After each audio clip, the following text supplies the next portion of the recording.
Jadi korang nak monitor gaming 200Hz 34 inci sebab pepatah mengatakan Sebaik anda melangkah ke 34 tidak berpatah balik.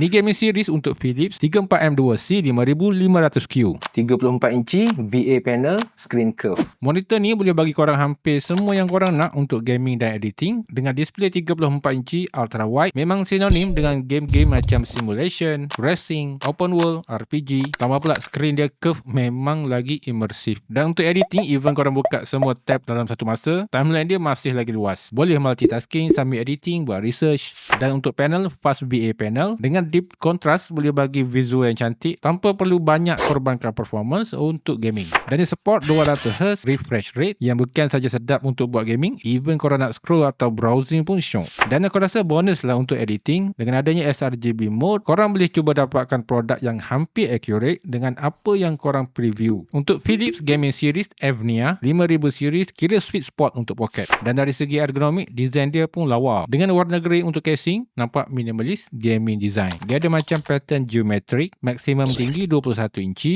dan boleh swivel 30 darjah. Belakangnya ada clip untuk kabel management, satu display port, 2 HDMI dan headphone jack. So ini monitor kalau korang nak features macam flagship tapi affordable.